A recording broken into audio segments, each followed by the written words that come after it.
میاں بیوی کے درمیان طلاق کروا دو، فلاں کے ساتھ یہ کر دو، فلاں کے ساتھ یہ کر دو، فلاں کو یہ کرو وہ کرو، جو بھی اس نے جادو جس قسم کا کرنا ہو وہ کرتا ہے۔ اور جنات چونکہ وہ اس کی خدمت میں لگے ہوتے ہیں، مجبور ہوتے ہیں، اپنے قبیلے کے سردار کے حکم کے پابند ہوتے ہیں، وہ بھاگ نہیں سکتے، ان کے لیے اس کے حکم کو پورا کرنا ضروری ہوتا ہے، اس لیے مجبوراً جا کر وہ اس کام کو کرتے ہیں، ٹھیک ہے۔ ایک طریقہ ان کا یہ ہوتا ہے۔ دوسرا طریقہ ان کا یہ ہوتا ہے کہ جادوگر کسی فاختہ کو، کسی پرندے کو، کوے کو،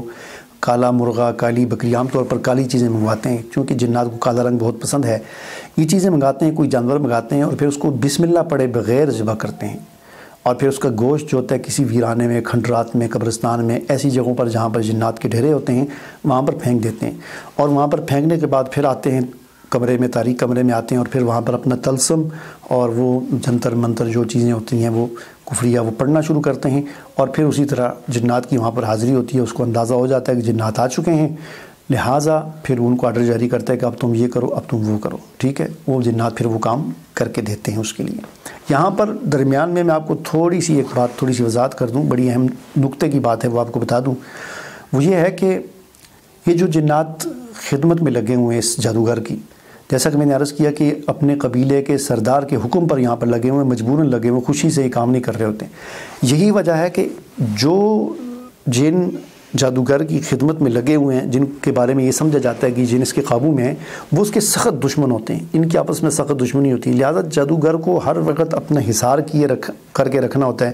کیونکہ اگر یہ حصار نہیں کرے گا تو یہ جنات جو اس کی خدمت میں لگے ہوئے ہیں، ہم یہ سمجھتے ہیں یار اس کی قبضے میں جن ہے، ہم کہتے ہیں یار ہمارے پاس بھی جن ہونے چاہیے، لیکن حقیقت میں ان کی سخت دشمنی ہوتی ہے اس آدمی کے ساتھ، وہ تلاش میں ہوتے ہیں ہمیں موقع ملے اور اس کو ہم رگڑ دیں اچھی طریقے سے، لہٰذا وہ پھر کوئی نہ کوئی اس کا نقصان کرتے رہتے ہیں، کبھی اس کے بچوں کو نقصان پہنچا دیتے ہیں۔ اکثر جو جادوگر ہوتے ہیں بڑے، ان کی اولادیں نہیں ہوتی، ہوں تو بیکار ہوتی ہیں، اور اس قسم کے معاملے۔ چنانچہ کچھ عرصہ پہلے کی بات ہے کہ ایک ٹی وی چینل پر ایک جادوگر کا انٹرویو نشر ہوا، ملتان کا رہنے والا وہ جادوگر تھا، اور اس اچھی بات یہ تھی کہ اس نے ہر چیز کلیئر بتائی، کوئی چھپایا نہیں، اس نے واضح طور پر بتایا، اس نے صاف الفاظ میں کہا، اس کی ویڈیو اب بھی یوٹیوب پر موجود ہوگی، اس نے کہا کہ ہمیں بڑے کفریہ کام کرنے پڑتے ہیں، بڑے غلط کام کرنے پڑتے ہیں، ہمیں ناپاک رہنا پڑتا ہے، ہمیں یہ کرنا پڑتا ہے، ہمیں وہ کرنا پڑتا ہے، اور ساتھ ساتھ اس نے چونکہ 1 گھنٹے کا پروگرام، تو اس نے جس طرح کے پروگرام ہوتے ہیں ٹی وی پر، اس نے ساری چیزیں کر کے بھی دکھائیں، بہت ساری چیزیں، گوشت پھینکنا ویرانوں میں جا کر، قبرستانوں میں جا کر، اس نے ساری باتیں بتائیں، اور اس نے پھر سب سے اہم جو بات میں آپ کو بتانے لگا وہ یہ کہ اس نے یہ کہا کہ میری اولاد نہیں ہے۔ اس نے کہا میری بھی خواہش ہے کہ جس طرح باقی لوگوں کی اولاد ہو، میری بھی اولاد ہو، لیکن میری اولاد نہیں ہے، اور نہ اس نے کہا ہو سکتی ہے، کیونکہ جو کام میں کر رہا ہوں اس میں اولاد نہیں ہو سکتی، جن جو ہیں جو ہماری خدمت میں لگے ہوئے ہیں، کام کر رہے ہیں، لیکن وہ ہمارے دشمن ہوتے ہیں اصل میں، تو وہ ہماری اولاد کو ماں کے پیٹ میں ہی مار دیتے ہیں یا اور اس طرح کرتے ہیں۔ بہرحال یہ 2 طریقے ہو گئے۔ تیسرا طریقہ یہ ہے کہ جادوگر جس پر اللہ کی لعنت ہو، لعنت اللہ علیہم، اور اللہ تعالیٰ ان کو تباہ و برباد کرے، یہ اس طرح کرتے ہیں کہ قرآن مجید کو جوتا بنا کر اپنے پاؤں پر پہنتے ہیں، اور پھر چلے جاتے ہیں باتھ روم میں، لیٹرین میں، اور وہاں پر گندگی میں جا کر پھر وہ طلسم پڑھتے ہیں، وہ جنتر جو کچھ کلمات ہوتے ہیں وہ پڑھتے ہیں، اور پھر وہاں پر جنات کی حاضری ہوتی ہے، پھر ان کو آرڈر جاری کرتے ہیں کہ تم یہ کرو وہ کرو۔ جتنا بڑا کوئی کام کرنا ہوتا ہے جادوگر نے، کسی بندے کا جتنا بڑا کام کرنا ہوتا ہے، اس کے لیے اس کو اتنا بڑا کفری حرکت کرنی پڑتی ہے، تب جا کر وہ پھر وہ کام ہوتا ہے۔ چنانچہ بعض اوقات ان کو اپنی محرم عورتیں جو ہوتی ہیں، بیٹی، بہن، ماں وغیرہ،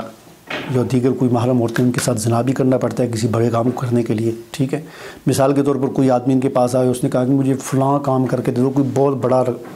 اس نے کام بتایا، اور اس نے جادوگر کہتا ہے میں اتنے زیادہ پیسے لوں گا، 1 لاکھ روپے لوں گا، 2 لاکھ روپے لوں گا، اور پھر اتنے پیسے لیتا ہے، اور پھر اس بڑے کام کرنے کے لیے اس کو جادوگر کو پھر بڑا کفر کرنا پڑتا ہے، کسی محرم عورت کے ساتھ زنا کرنا۔ بعض اوقات شیطان کے نام پر انسانی نابالغ بچے کی انسانی قربانی دینی پڑتی ہے۔ چنانچہ وہ کسی جادوگر کیا کرتا ہے، کسی بچے کو اغوا کرتا ہے، نابالغ بچے کو یا بچی کو اغوا کرتا ہے، اس کے ساتھ جنسی زیادتی کرتا ہے، اور پھر اس کو آخر میں شیطان کے نام پر قربان کر دیتا ہے، قتل کر دیتا ہے، گلا دبا دیتا ہے یا ذبح کر دیتا ہے، جو بھی کرتا ہے اس کو مار دیتا ہے۔ تو یہ قربانی ہوتی ہے انسانی جان کی، یہ بہت بڑا، اس سے شیطان بہت خوش ہوتے ہیں، پھر بڑے بڑے کام اس کو کر کے دیتے ہیں جادوگر کو۔ یہی وجہ ہے کہ ہمارے ملک میں روزانہ جو ہے 5 سے 6 بچے اغوا ہوتے ہیں۔ 2019 میں پورے پاکستان میں جتنے بچے اغوا زیادتی کے بعد قتل ہوئے، ان کی جب ٹوٹل نکالا گیا تو اوسطاً 5 سے 6 بچے پورے پاکستان سے روزانہ اغوا ہوتے رہے، لیکن میڈیا پر کبھی کبھی کوئی ایک آدھ کی خبر آ جاتی ہے۔ تو یہ اکثر یہ واقعات جو ہوتے ہیں جادوگر کرتے ہیں، شیطان کے نام پر انسانی بچوں کی قربانی دیتے ہیں اور اس قسم کے واقعات یہ کرتے ہیں۔ تو ایک ان کا طریقہ یہ ہے۔ چوتھا طریقہ ان کا یہ ہوتا ہے کہ یہ خاص قسم کے ستارے کے انتظار میں ہوتے ہیں۔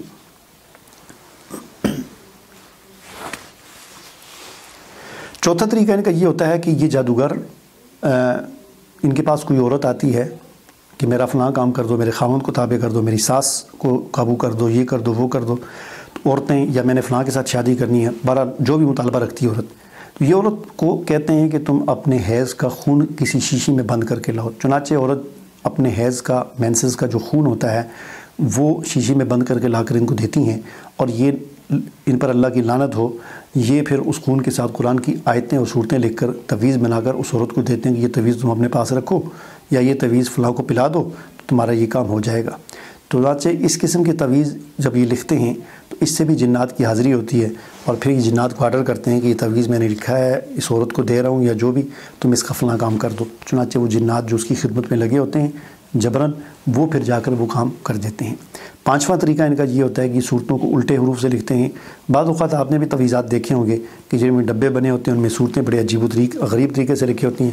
قل هو اللہ احد اللہ الصمد، اگلے خانے میں، اس سے اگلے خانے میں لم یلد، پھر نیچے سے اس سے آگے شروع کیا ہوتا ہے، آگے سے اس سے آگے شروع کیا، عجیب و غریب، پھر ادھر سے ادھر لکھا ہوتا ہے، ادھر سے ادھر لکھا ہوتا ہے۔ تو اس قسم کے تعویذات یہ بھی جادو کے عملیات اور تعویذات ہوتے ہیں۔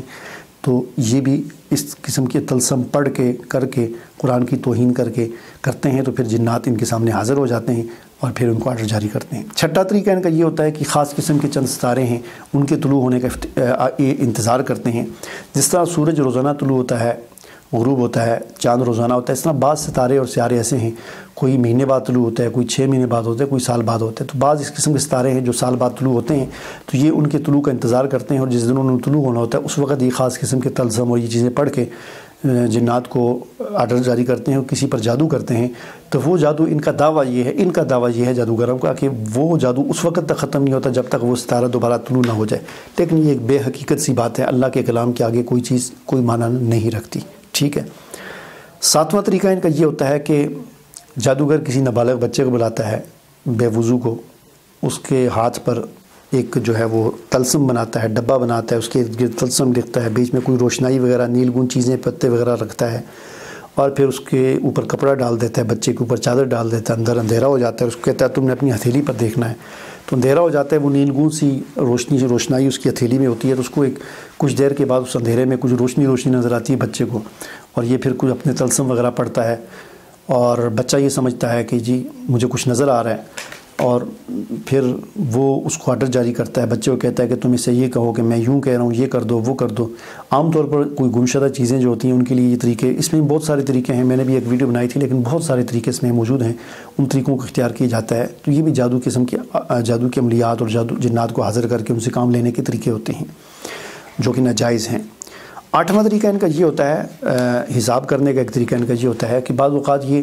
کسی کا جو مریض ہوتا ہے یا جس پر کچھ کرنا ہوتا ہے، اس کی قمیض، اس کا دوپٹہ، اس کی بنین، یعنی کوئی بھی ایسا کپڑا جو اس کے جسم کے ساتھ ٹچ رہا ہو، اس کو منگواتے ہیں، چونکہ اس سے پسینے کی بو آ رہی ہوتی ہے اور جنات جو ہیں پسینے کی بو سے اس آدمی تک پہنچ جاتے ہیں، تو اس کو منگواتے ہیں۔ منگوانے کے بعد بعض ان کے مختلف طریقے ہوتے ہیں، بعض ہوتے ہیں اس کی دونوں سائڈوں پہ گرہ لگا دیتے ہیں، بعض ہوتے ہیں بالش سے اس کو پیمائش کرتے ہیں، بعض فٹ کے ساتھ کرتے ہیں، بعض بہت سارے طریقے ہیں اس میں۔ بہرحال وہ جو کپڑا یا قمیض یا دوپٹہ منگایا ہوا اس پر ہی اونچی آواز سے سورہ کوثر پڑھتے ہیں، یا بعض اوقات سورہ وہ دعا قنوت پڑھتے ہیں، بعض کیا پڑھتے ہیں مختلف، یعنی جو اچھی چیز ہے، کلام ہے، سورت ہے، اس کو اونچی آواز سے پڑھتے ہیں، اس کے بعد کچھ چیز یہ دل میں پڑھتے ہیں جو کہ غلط چیز ہوتی ہے، اس کو اونچی نہیں پڑھتے دھوکہ دینے کے لیے، تاکہ سمجھنے والا یہ سمجھے کہ میں نے قرآن پڑھا ہے۔ تو پھر یہ پڑھتے ہیں، تو پھر وہاں پر اس کے بعد یہ آرڈر جاری کرتے ہیں جنات کو کہ اگر اس مریض کا کوئی جناتی مسئلہ ہے تو اس قمیض کو یا اس کپڑے کو چھوٹا کر دو، اگر اس کا کوئی نظر کا مسئلہ ہے تو کپڑے کو بڑا کر دو، کوئی اور مسئلہ ہے تو کپڑا اتنا ہی رہے، مطلب اس طرح مختلف ان کے وہ ہوتے ہیں۔ تو چنانچہ پھر وہ جنات اس طرح کر دیتے ہیں، کپڑے کو چھوٹا کر دیتے ہیں یا بڑا کر دیتے ہیں یا اتنا ہی رہنے دیتے ہیں، تو اس سے پھر یہ کہتے ہیں یہ آپ کو یہ مسئلہ ہے۔ بہرحال یہ چند ایک طریقے میں نے آپ کو بتائے ہیں۔ یہ تمام طریقے جو ہیں یہ شیخ عرب کے ایک ہیں، راقی ہیں، شیخ وحید بالی، تو انہوں نے اپنی کتاب میں لکھے ہیں۔ انشاءاللہ اگلی ویڈیو میں ہم جادوگروں کی علامات پر کچھ بات کریں گے کہ ان کو پہچاننے کا طریقہ کیا ہے۔ مجھے اجازت دیجیے، اللہ حافظ.